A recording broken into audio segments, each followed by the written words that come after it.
Picture this. You want to make Deltarune Sprite animations, but 1, you don't know how to code, and 2, you don't know how to animate. Well, I'm here to solve one of those problems. In this video, I'll teach you the basics of how to animate Deltarune Sprite animations in Adobe Animate. But first, a disclaimer. 1, I'm sorry mobile users, I really don't know how to do it on mobile. Listen to somebody in the comments who probably knows more than me. 2, I unfortunately don't have a reliable, pirate Gaster link to Adobe Animate. You're gonna have to figure that out on your own if you don't have it.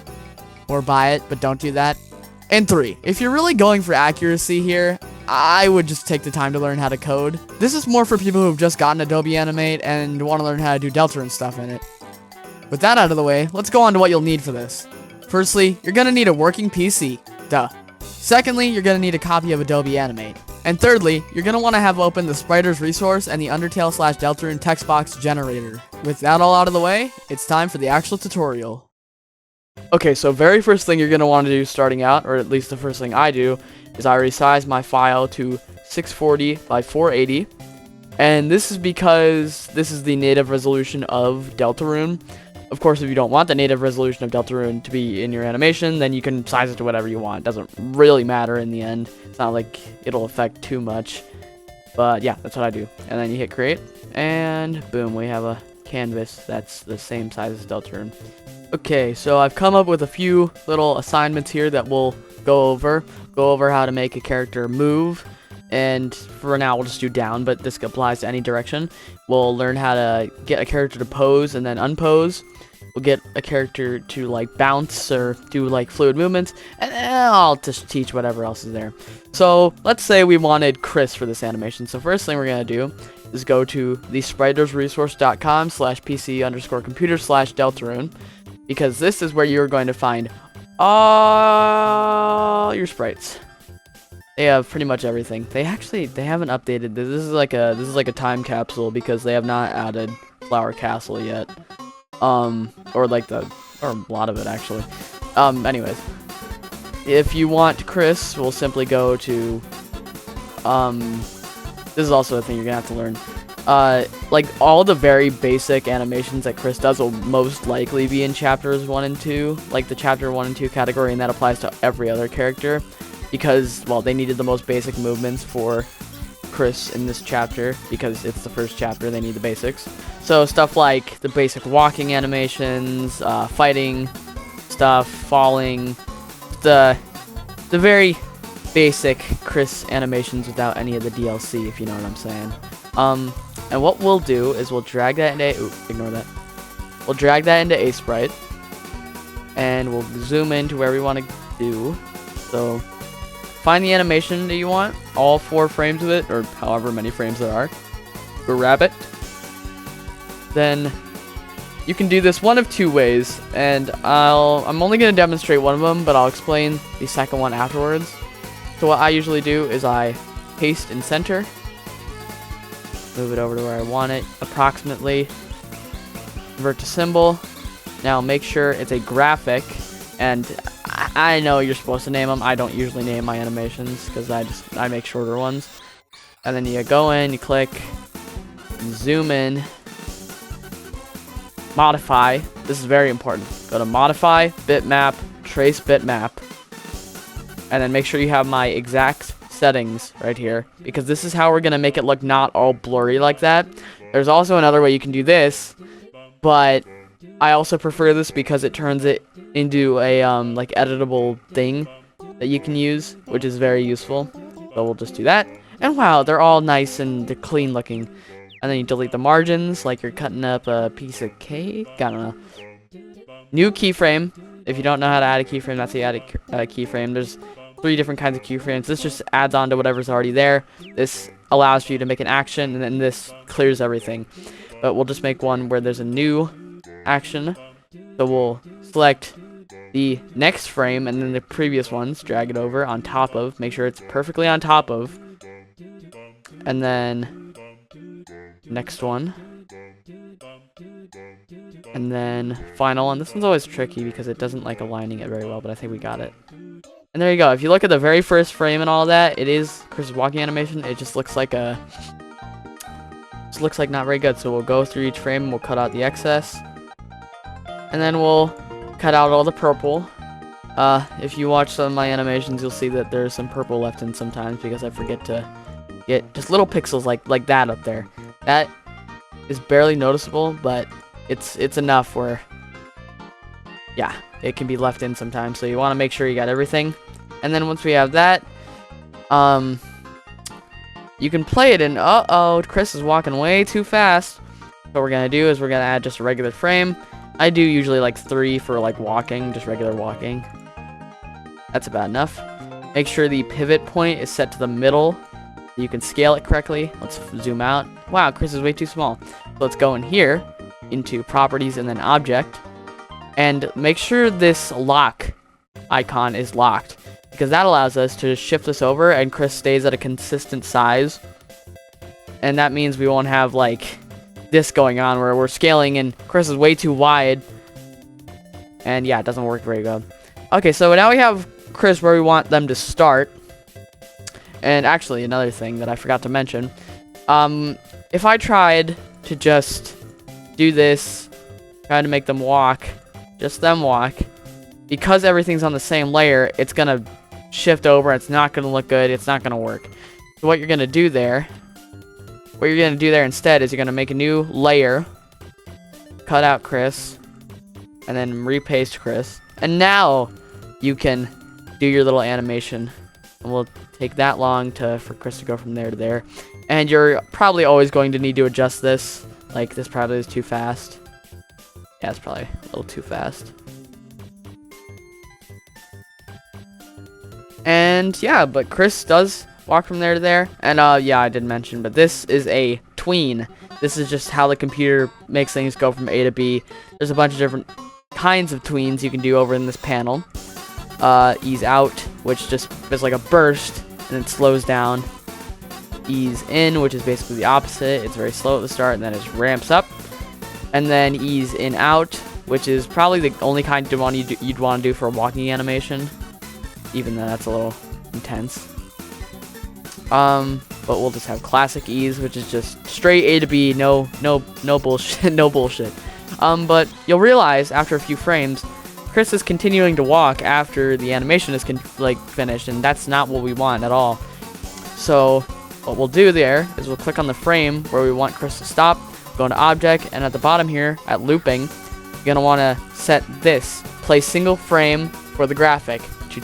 Just select it, and that'll make it so Kris holds on this frame until we say they don't have to anymore. So now Kris walks down here, holds on that frame. Okay, we got that part done. Very nice. Next, we want them to pose, and what we will do for that is we will hit Kris, duplicate symbol, because if we were to just put this new posing sprite into the previous one, there would be walk, walk, walk, pose, walk, walk, walk, pose, walk, walk, and it just wouldn't look good, and it wouldn't work. So what we're gonna do there, go in here, go to the end, make a new keyframe, or blank keyframe, and we'll find a pose for Kris to do. Let's see, what do we want Kris to do? We will make them do...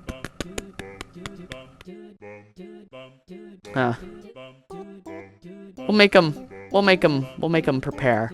And since if you just want to do one frame, you just need to copy this and do all the stuff from previous ones, but don't remove anything, or don't shift anything over. It's just an image and not an animation. But since this is an animation, you're gonna take both those, put those in, and you'll notice they're a little off. Don't worry, we'll fix that. So do the same thing as before, modify, bitmap, trace, beautiful, cut out the excess, new frame, take this, put it over the other one, now it's correct, remove the other one, cut out the purple, signature, spriter's resource purple, oops. Yeah, try not to do that or else parts of it will be transparent that you don't want it to be. Wow, and there you go, beautiful animation. And the problem here is that if we try to just select both of these and move it to where we want it to be, the problem is that only one of them will go, and we don't want that. So what we'll do is we will use the edit multiple frames thing right here. and we will drag this over to the region we want. Can you onion skin with this? I don't think you can. Well, you're gonna have to approximate because you can't grab both at once. Unfortunately, I wish you could do onion skin and this at once. So you have to do some bullshitting, but you know what? That's part of the job here. That's part of the job you're gonna have to learn. Is that good enough? Probably not. Maybe a little higher.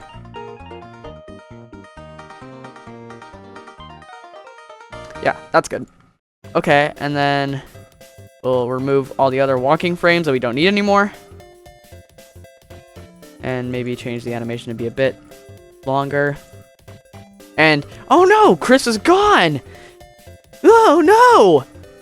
Don't worry, okay?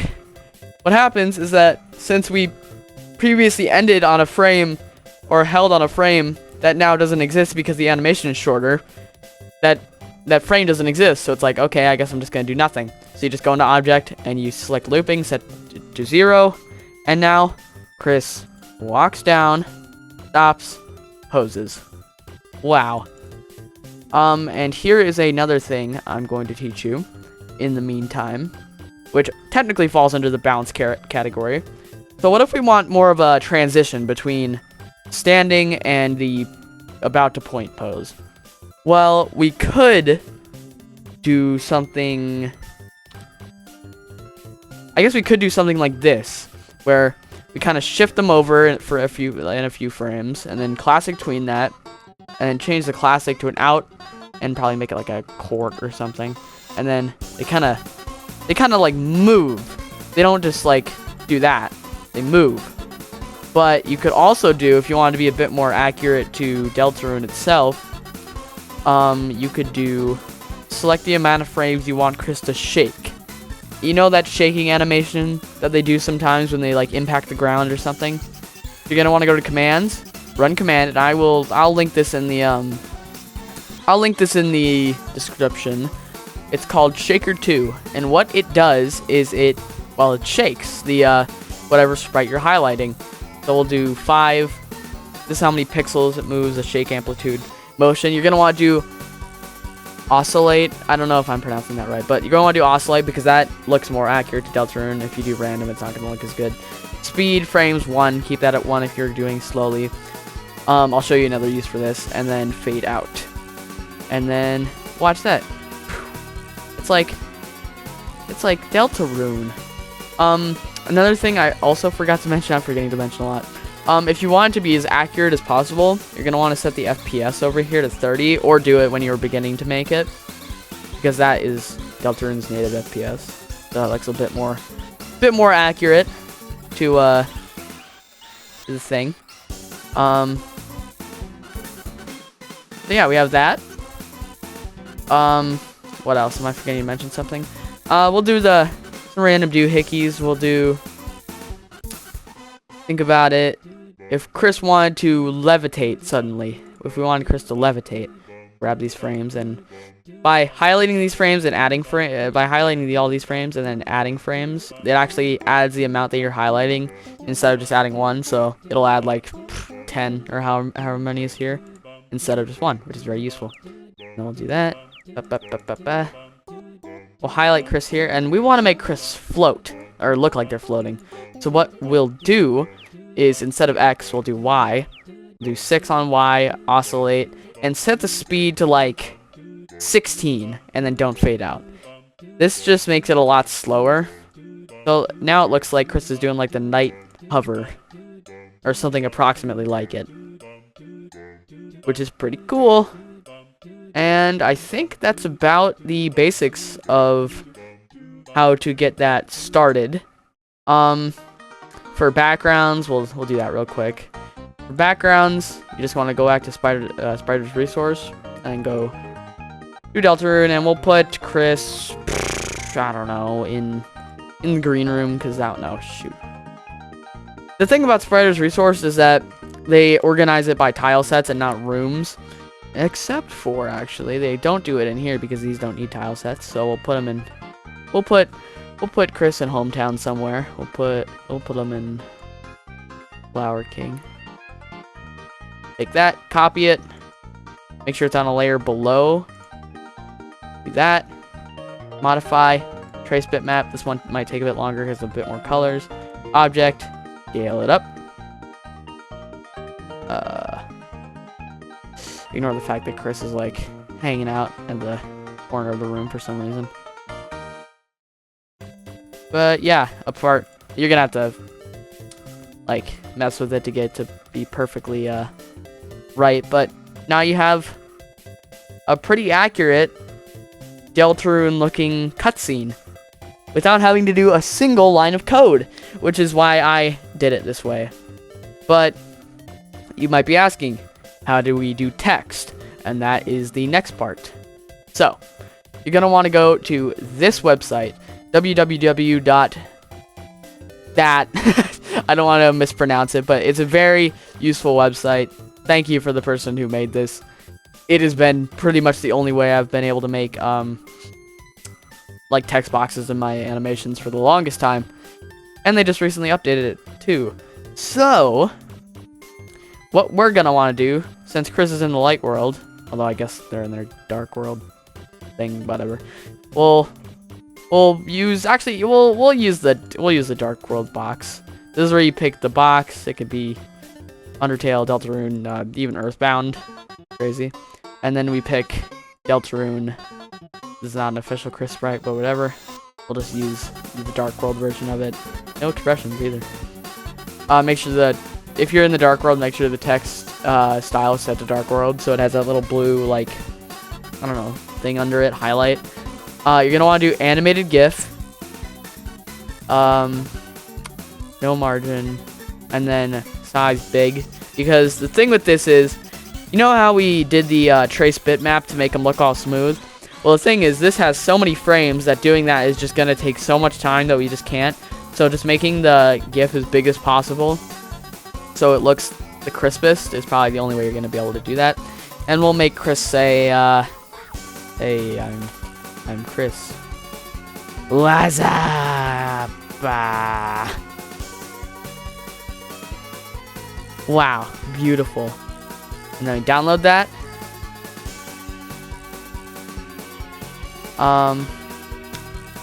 And then gonna go on back to here. And what I do for most of my animations is, firstly, I make a little placeholder box for the text box, because we're going to be putting it inside the symbol that we're about to make.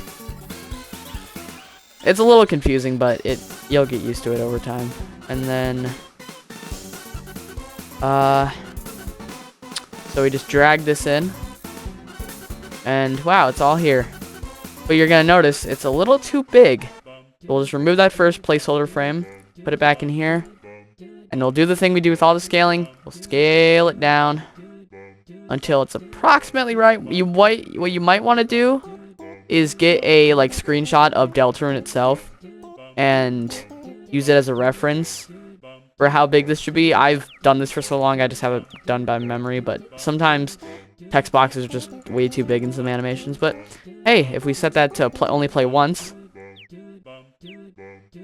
now it says, "Hey, I'm Kris, what's up?" So now we have a full Kris walks down, they pose, start floating, and then say Kris, or they say, "Hi, I'm Kris, what's up?" Beautiful. And that's about everything you would need to know. What I'd recommend for this stuff is just experimenting with Adobe Animate, getting used to it, and figuring out everything. And then eventually you're just gonna know everything by heart, because I know everything by heart. Okay, there are some things I forgot to mention actually. Don't listen to me saying goodbye. 1. The camera. Pressing this button here, the camera icon, will give you access to the camera. And that lets you move around your entire, like, thing. And that's really cool. Actually, I'll set the entire document to be black in color so it doesn't look like a weird. So, if we really wanted the screen to be shaky for the whole thing, I don't know why you'd want that, but we can make it do that, and we won't have that oscillate actually, or oscillate. We could have the screen look all like like it's some kind of documentary or something. let's say you want Kris to be attached to, or you want the background to be attached to that. Well, now that you have the camera open, you have this little camera chain icon, which attaches it. So now, only Kris will move based on the camera. And, yeah, that's how the camera works, and you can use that for a bunch of stuff. And secondly, audio. If you want to import audio, which usually I do afterwards in another editing program, if you want to do that, then all you need to do is just drag a audio file onto a new layer, and then it will do it. And that's about it. And that about sums it up. Thanks so much for watching. By the time this comes out, I'll probably be around or have already hit 50,000 subscribers, which is just crazy. And it's all thanks to you guys. So stay tuned. More videos to come. Probably.